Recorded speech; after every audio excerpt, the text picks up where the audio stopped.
Hello everyone and welcome to Witches of the Moon. My name is Jen and I'm your Tuesday hostess. Now this week's topic is all about creating sacred space when you are away from home. Now I travel a lot, whether it be going to meetings or whether it's vacationing or driving to a paranormal investigation, whatever it is, I do travel a lot. And so I do not take a traveling altar with me. I've learned to create a sacred space without using any tools. And, if I'm going to do any kind of workings, the first thing that I do is get into a meditative state. It kind of gets me in that frame of mind of what I'm going to do. And one of the ways that I learned to do this was to think about where it is that I truly love to be, whether it be the mountains, whether it be by the ocean, out in the woods, wherever it happens to be. And I would begin to visualize this location, and you can do the same too. It's really just a matter of picking your favorite location of where you want to be, where you have the most fond memories, or where your soul just comes alive. And that's really what I did. And it's kind of like a combination of things, really. It's a combination of being at the ocean or by the ocean and having a wooded area, but also having the mountains. And so when I get really relaxed, I get myself into a relaxed meditative state, the one thing that will appear is that there is this doorway, this door, right? And so I see the door, and I also reach in my pocket and I have a key in my pocket. And when I open that door is where everything that I visualized, like I said, the ocean and the mountains and the wooded area, that's all there in plain sight. And you can do the same way. Once you get into the meditative state, visualize the door, visualize the key. Describe the door however you want, whatever color the door is, whatever shape it is. The same way with the key. What does the key look like? That's the things to ask yourself during this meditation. What does the key look like? What does the door look like? What are you wearing? Describe everything. Get it down into detail. Walk through that door. What does your sacred space look like? Is it the ocean? Is it a wooded area? Is it the mountains? Is it a combination? Is it a house? What is it? So, once you're able to see all of that, then you can start to begin to pull in the elements that you want. Is there a table? Does it have your tools on it? Does it have candles? Is there incense? Describe everything that you would need for sacred space. And so once you're able to do that, and it may take a few times, it may take only once. It really just depends on you and what you're able to do, or what you are willing to do, what you're willing to put into this.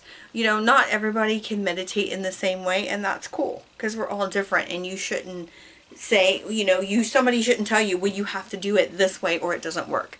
This is entirely up to you. It's your own practice. It's your own spirituality. So you make it however you want to make it.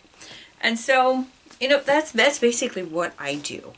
I create everything that I need to create, depending on where I am. Sometimes there's even a house involved. If I'm working with the Akashic, there's an actual house, and I can describe the rooms and, detail everything. And so once I'm in that state and I know what I need to do, that's when I can do whatever it is that I need. Natalie did a video on her own channel about the power of words, and not only is your words powerful, but your mind is powerful.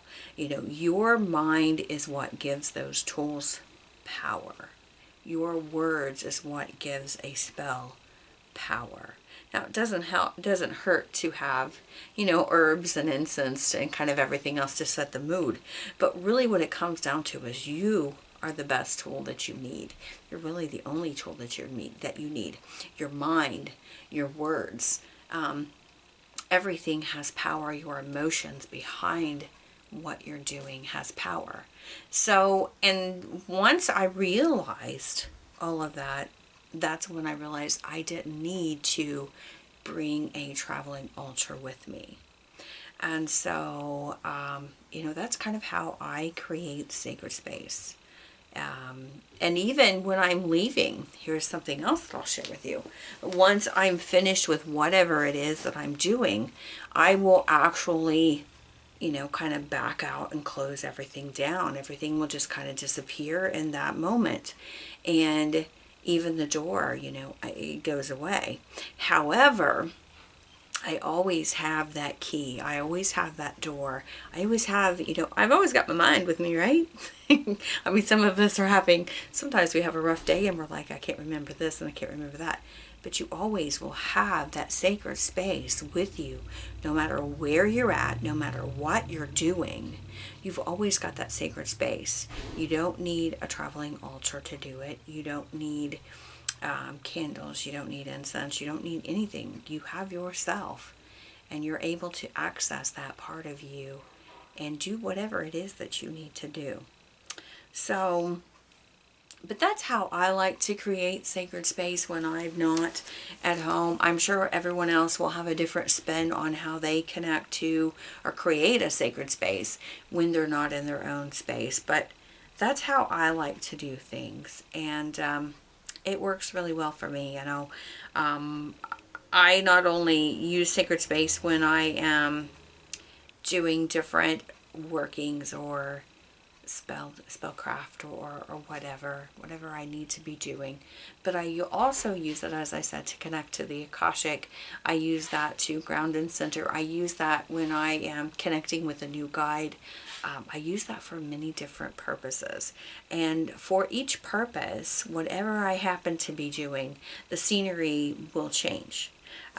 Like I said, if I'm doing the Akashic, there's an actual house and there's a stairway that is involved and everything else. If I'm doing, if I'm meeting a guide, actually what will appear is the ocean and a beach where I'm actually walking and the guide is actually walking toward me, and I'm actually able to connect with that guide in that manner.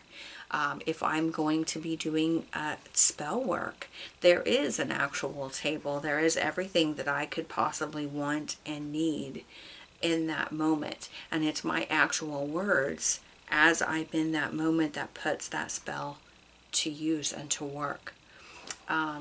So there's many different ways to create sacred space without having any tools, without using any tools, and only using the power of yourself with your words and with your intentions to make things happen. So I hope you find this is helpful. And if you decide to create your own sacred space without using any tools or any altar kits, I would love to hear how you go about doing it. So anyways, until next week, have a great week, everyone. Bye.